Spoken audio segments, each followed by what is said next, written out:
placing the doors and the windows. You see, when it comes to placing these elements, we naturally don't have anything to do with the TOS levels because their elevations are set from the FFLs.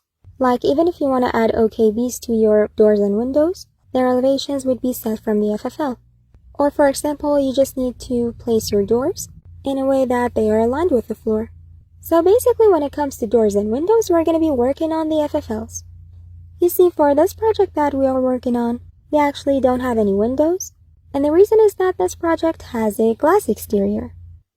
So if you take a look here, you can see that all of these exteriors are glass, which will be on curtain walls. So we don't have any windows here, but we do have some doors.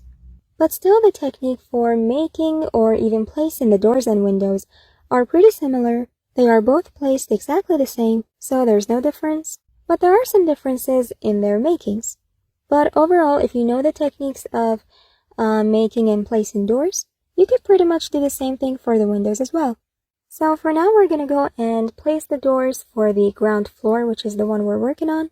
And I have also dedicated a whole nother video to the making of the door family, where after we are finished placing the doors, we would get to create another door type, so that in case you have to create some door families from scratch for the projects that you are working on, you would know how to do it and you can go ahead and make them.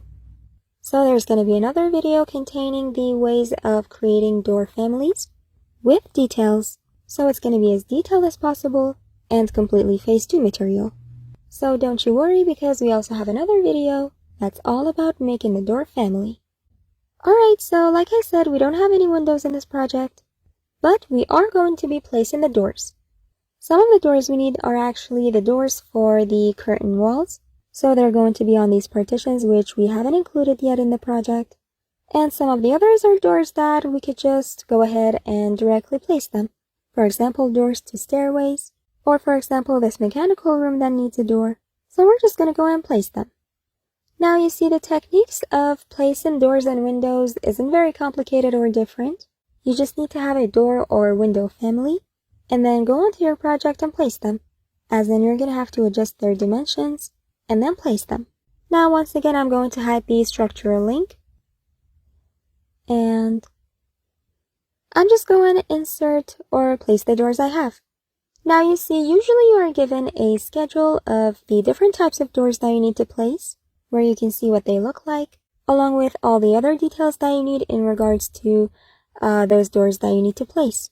So it is possible that you might have lots of details in that schedule. Now the thing you see over here in this CAD plan is actually the phase 1 version of it, and these doors are phase 1 doors. But since we're going to be delivering some phase 2 plans, we're expected to include a lot of details to the doors and the windows that we place. So the amount of details that you need to have on your elements are all explained in that schedule that they gave you. For example, the details might be in a CAD file format. But the thing is that when we first start to model the project, and we've just begun, we might just not have those documents available to us yet. Like maybe they haven't sent us yet what kinds of details and how much details they need to have on their doors. Because lots of times you're not just modeling phase 2 plans, but instead, as the BIM modeler, you are just modeling and drawing plans in Revit, and you're going to also need some additional information so you could finish the plans. Now hypothetically, let's say that we are BIM modelers, and we are working on this project we have over here. As long as the door details aren't sent to us yet, we can just randomly place some elements. So we're just going to start with placing some doors, and as soon as we get the details for them, we can go ahead and make the door families or types, and then we're going to replace what we have put. This is something that we usually do. So it's not like we're going to be keeping the project on hold until we have the details and then start. Time is of an essence, so we're going to have to place the items for as far as we can and draw the things that are possible. And then after receiving the required details, you could just apply those details to your items and replace them.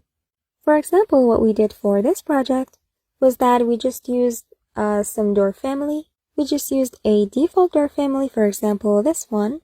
And then we just placed all the doors that we could using this type with different dimensions and then placed them. And then after we received the door details, we just readjusted some things in the door family and added to its details, and then we loaded that family into the project. So that way, all of the doors that we had placed remained where they were, and only some details were added to them. After that, all that we needed to do was to double check to make sure all of them were still correct. Now once again, I'm going to be doing the same thing here so that you would become more familiar with the process of the project and also know what happens throughout. Because we're not here only to learn how to draw items in projects, but we also want to put ourselves into a project context and in fact become familiar with the issues that may occur, the different errors, the order of drawing, the things that we need to draw and the things that we need to wait for their details to arrive, and just basically learn all the tips and tricks. Because for example, for these doors over here, let's say that you only have the plan, but not the details, so you're just gonna have to go ahead and place the doors, and then you're gonna update their families after you get the details. It's as easy as that, and this is what we're gonna do. I'm just going to be using this door family, and I'm going to use it to place the doors. And some of them that are double flushed, we could just change the families for them. We could either load a family or just use the ones we have here by default. Alright, so I'm going to go over here, and first I'm going to set the draw layer of the CAD file to foreground so that we could see the sizes and details. Alright, now I'm going to go over here and measure a distance from here to down here. So the width of this door is 1. Also, it is possible that they might not give you the height for the doors, in which case, if you have some door sections in your plan sheets, you could just, for example, take a look at those sections. Like, you could check out these sections that show some doors and figure it out from there. So it's not like you're going to have to wait for everything to be prepared for you, but you're going to have to measure and figure out some things through the CAD files. You're going to need to extract some of the details. For example, the height of this door over here is 2.30, and now I'm going to also try to measure the height of some other doors, and if those were 2.30 as well, then we're just going to go with that value. This one was also 2.30, and so we're going to move on with this height, and then later when we get the details, we could just update the doors with differing heights. That would be so much easier to do. So I've just figured out that all of the doors I have over here, their heights are 2.30 by default. We found that out through the section, as you can see here, and let's just continue checking some more doors to make sure. So I'm going to measure the height of this door and see it's also 2.30.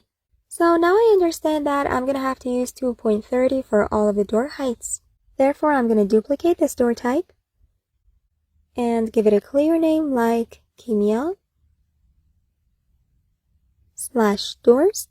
And an important thing here is that you need to give your door types the correct and clear names so that then when you decide to replace them, you won't have trouble finding them. The reason for that is, for example, the door we have to the stairway has a different type from the door that we're going to be placing for the mechanical room. Or for example, the mechanical room's door is of a different type from the doors we use for the units. Some of them are metal doors, some are MDFs, some are fire doors, so it's best that you segregate these types. As in, when you are starting with the door samples, you could also add the name of the area that they are used in. For example, stairway door, or mechanical room door, or even unit door. Just give them a clear and discernible names, so that later when you want to add the details to the types. For instance, we're working on this door family and creating several types of it, and if you can find them easily by their names, you could replace them just as easily. So for example, for the name of this door type, I'm gonna make it door 1 by 230, followed by the area's name. Let's just make it stair. Now I'm gonna go over here and make the height 2.3 and the width 1. Now I'm gonna go over here and place it. There we go. Or for example, if I'm going to be placing the door over here, first let's measure the width of the frame. We see that it's 1. We're not going to be using this type because these are two different areas. One is mechanical, the other is stair, so we're not going to give them the same type. Instead, I'm going to duplicate what I have, and I'm going to name it, for example, MEP. Then I'm going to click OK and place the door for this area as well. Also, whenever you see any interruptions or clashes, you're going to need to report them to your client or just place some revision clouds so that you could check them later with your team. Alright, so now I'm going to go over here and measure the width of the frame again and see how much it is. It's probably just 1.90.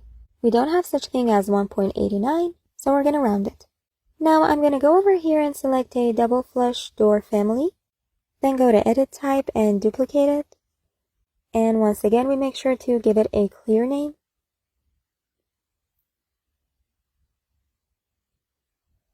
Dimensions 190 by 230. Now the width is going to be 1.9 and height 2.3. This right here is also another MEP room, so we're going to add that to its type's name. I'm going to add MEP and click OK. So you're just going to continue that way throughout the project and place all the doors you need. But also you need to not forget to add the name of the areas to the end of their types names. For example, we're going to have to place another stairway door over here. And its width is 1. So we're going to use that same type we created earlier. We're going to have to first select its type. And then we're going to place it over here. And there we go. Or for example, for this other door, if it has the same width of 1 meter, then we could just use that MEP type door that we made. Like so. Let's also move it a little bit to the left, like this. So this way you can place the rest of your doors. These were all of the doors that we could have placed on the walls for this level, and that's pretty much it. The rest of the doors need partitions, and so later when we are placing the partitions, we're going to place these doors as well. Only you need to make sure that your doors offsets are on the FFL. So I'm just going to drag over the whole thing to select it. Then I'm going to only keep the doors and see that they're all placed on the FFL. Now sometimes you might find some differences in offsets. For example, let's say that these two areas are different and there's also a door here. In that case, you're going to have to edit your still height a little bit in order to place your doors correctly despite of the offset difference. So that's how we can draw and place our project's doors. And then I'm going to show you the finished result with all the doors in all levels placed. Alright friends, so this is the finished result of all of the doors, which as you can see have all been placed in all the floors. You might have also noticed that there aren't too many of them. And the reason is that in this project we mostly have partitions than we have doors. And as you can see, these are some of the doors that we have placed. Now there's also another video for the making of door families where we learn how we can create those families if we want or if the projects require based on the details that we are given. So maybe the best way to put it is making the doors phase 2 material, because what we've placed are actually phase 1 doors, which we're going to fully discuss in that next video I told you about.